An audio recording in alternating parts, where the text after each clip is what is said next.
Hey there. What I do is very simplified Bible studies. And what I'm trying to do at this point of the end of February 2017, for the first time, I'm trying to look at the work of our president, Donald Trump, and see how the people of God actually have a part to play spiritually. So I'm going to try to prove that to you through my Bible studies. And one thing we need to remember is Trump did say he wants to build the wall. And the whole book of Nehemiah is all about building the wall. It's for a sense of protection. And something else I want to bring to your attention is last night on Friday, there is a conspiracy of witches who want to take Trump out of office, but they're also putting spells on all of the people who are supporting Trump. So I'm going to try to prove that to you through the word of God, that this is nothing new under the sun, but that people who are in the Spirit of God, we actually have authority to intervene. So I'd like to prove that to you. In Nehemiah 4, it says, defense against a conspiracy. In verse 7, it speaks about the breaches. In verse 5, it speaks about they have provoked thee to anger before the builders. They is mentioned in verse 8, 9, and 11. And conspired all of them together to come and to fight against Jerusalem and to hinder it. Nevertheless, we made our prayer unto our God and set a watch against them day and night because of them. And our adversaries said, they shall not know, neither see, till we come in the midst among them and slay them and cause the work to cease.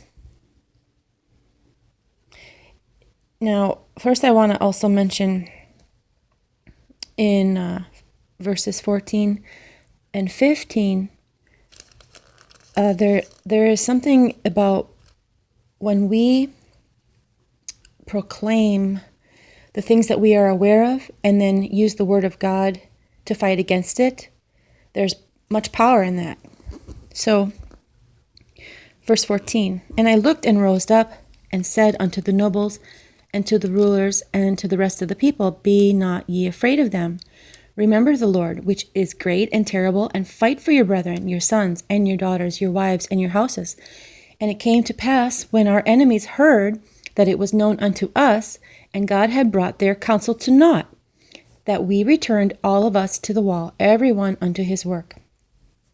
Verse 18 says that we sounded the trumpet. It was by me, and he that sounded the trumpet was by me. So that puts the responsibility onto us. We do have to make people aware that there is a conspiracy, that the Lord will bring it to naught. He will cancel those spells and whatnot. Apparently the Lord is going to be building the wall, whether they like it or not. But we have a part to play and sound the trumpet.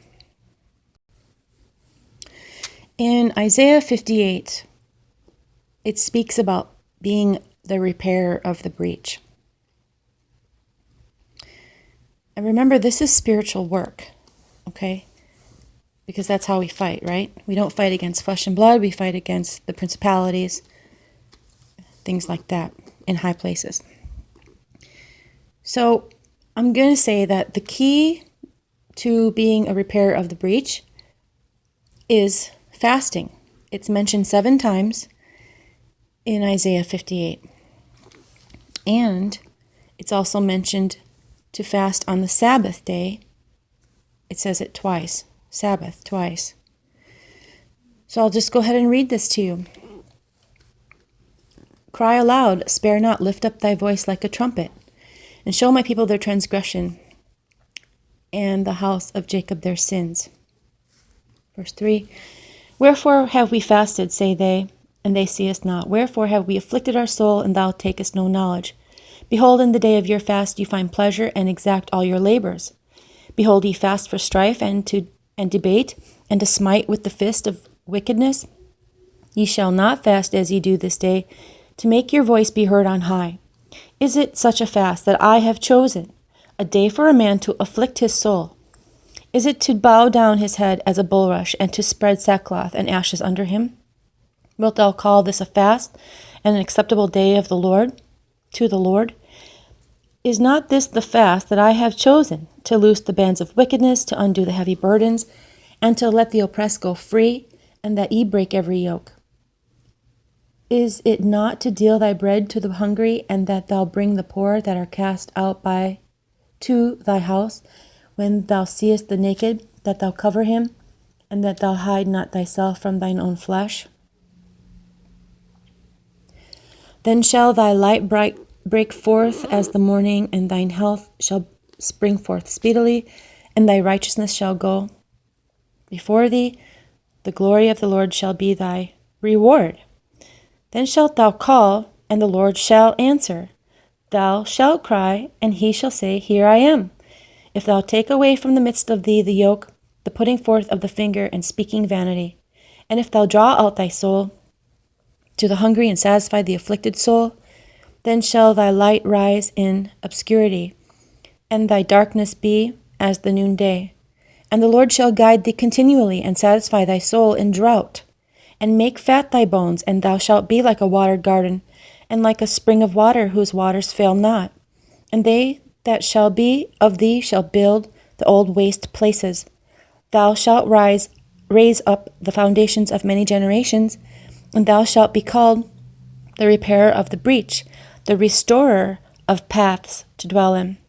If thou turn away thy foot from the Sabbath, from doing thy pleasure on my holy day, and call the Sabbath a delight, the holy of the Lord, honorable, and shall honor him, not doing thine own ways, nor finding thine own pleasure, nor speaking thine own words, then shalt thou delight thyself in the Lord, and I will cause thee to ride upon the high places of the earth, and feed thee with the heritage of Jacob thy father, for the mouth of the Lord has spoken it. And Isaiah 61:4 says, And they shall build the old wastes,